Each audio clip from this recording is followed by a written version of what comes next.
सबसे पहले हम देश में फैले चीनी वायरस के आंकड़े देख लेते हैं। दोस्तों, देश में कोरोना वायरस के मरीजों की संख्या बढ़कर 9,36,181 हो चुकी है।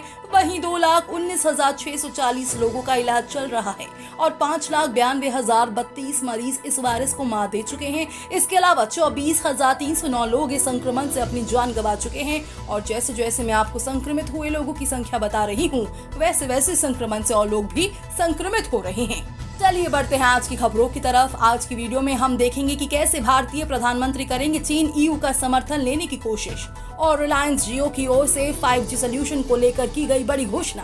वहीं भारत के कोरोना संक्रमण की मृत्यु दर में आई भारी गिरावट, और दिल्ली सरकार ने दिल्ली पुलिस के वकीलों को लेकर उठाया बड़ा कदम।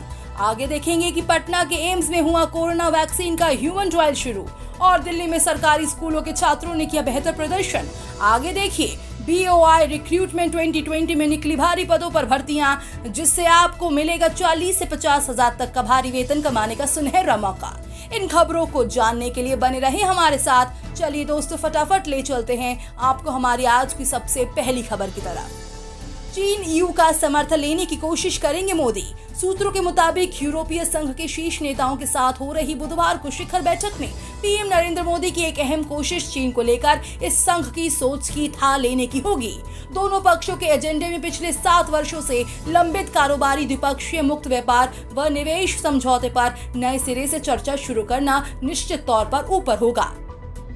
लेकिन अंतर्राष्ट्रीय फलक पर चीन का मौजूदा व्यवहार एक अहम मुद्दा होगा। भारत की पूरी कोशिश होगी कि पूर्वी लद्दाख सीमा में चीनी सैनिकों के अतिक्रमण पर जिस तरह से अमेरिका और अन्य यूरोपीय देशों ने भारतीय पक्ष का समर्थन किया है, वैसे ही EU की तरफ से भी हो।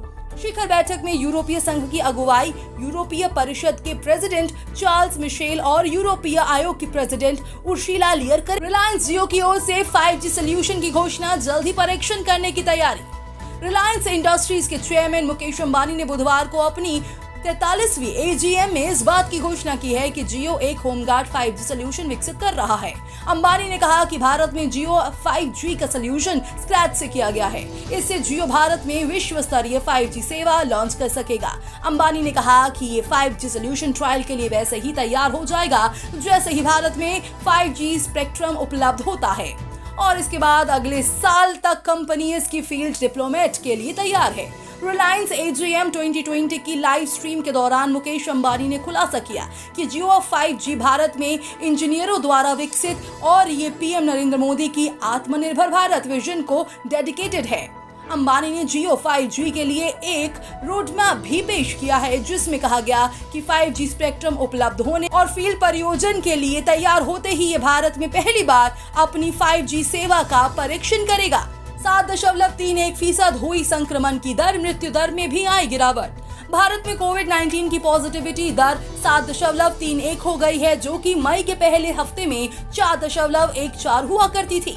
इसका मतलब ये है कि जितने लोगों का टेस्ट हो रहा है, उसमें से ज्यादा लोग पॉजिटिव मिल रहे हैं। इसी दौरान केंद्र सरकार ने मंगलवार को कहा कि देश में कोरोना महामारी से मरने वालों की दर 2.87% है, जो दुनिया भर में सबसे कम है। और ये समय से लॉकडाउन शुरुआत में ही संक्रमित मामलों की पहचान और संक्रमण से निपटने के बेहतर प्रबंध से संभव हुआ है।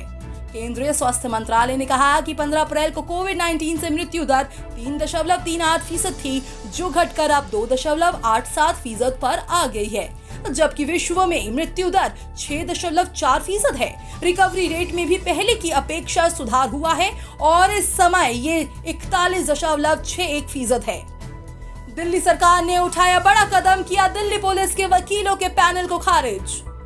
हमेशा की तरह इस बार भी वकीलों की नियुक्ति पर केंद्र और दिल्ली सरकार के बीच एक बार फिर तनातनी हो गई है। दिल्ली सरकार ने ऊपरी अदालतों के लिए उत्तर पूर्वी जिले में हुए दंगों व CAA विरोधी प्रदर्शनों से संबंधित मामलों को लेकर दिल्ली पुलिस द्वारा बनाए गए पैनल को निरस्त कर दिया है। सरकार ने कहा कि दिल्ली पुलिस के पास पैनल बनाने का अधिकार नहीं है, लेकिन उपराज्यपाल अनिल बैजल ने अधिकारों का प्रयोग करते हुए संबंधित फाइल को अपने पास मंगवा लिया है। माना जा रहा है कि दिल्ली सरकार के विरोध के बावजूद उपराज्यपाल दिल्ली पुलिस के पैनल को अनुमति दे सकते हैं। इससे इस मुद्दे पर टकराव और बढ़ने की संभावना है। सूत्रों का कहना है कि दिल्ली हाई कोर्ट और सुप्रीम कोर्ट के अनुसार दिल्ली सरकार को ही पैनल बनाने का अधिकार है। दिल्ली पुलिस जांच एजेंसी है जिसे पैनल बनाने का कोई अधिकार नहीं है। इस वीडियो को अंत तक देखते रहिएगा, क्योंकि आगे की वीडियो में आप जानेंगे कि कैसे पा सकते हैं आप 40,000 का भारी वेतन और कहां करना होगा अप्लाई।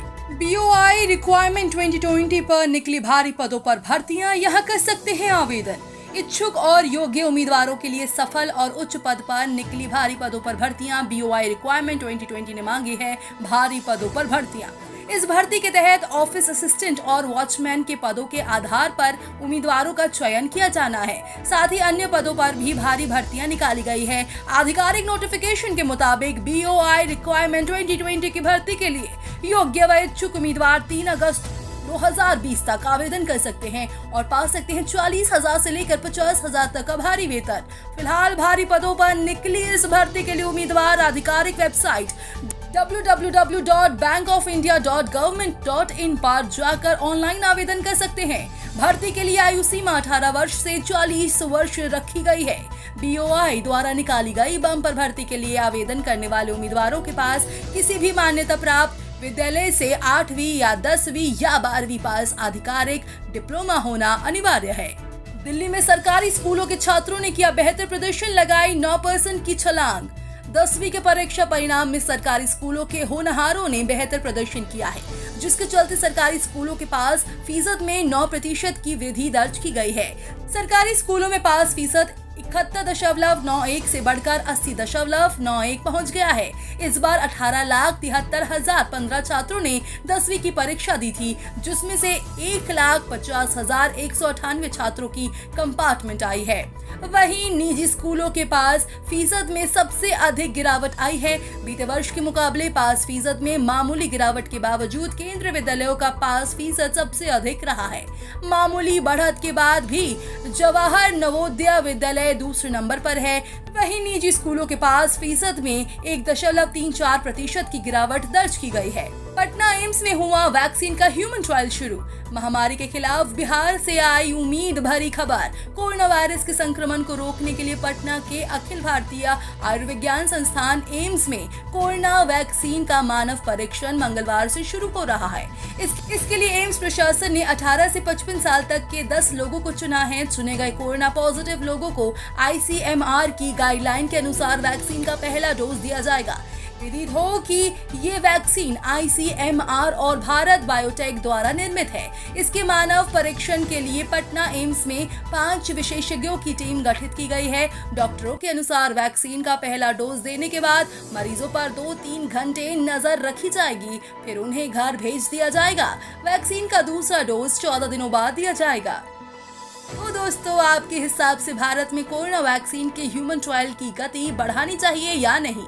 आप हमें अपनी राय कमेंट बॉक्स में कमेंट करके जरूर बताएं और साथ ही देश और दुनिया से जुड़ी हर छोटी बड़ी खबर को सबसे पहले देखने के लिए आप हमारे चैनल को सब्सक्राइब करना ना भूलें।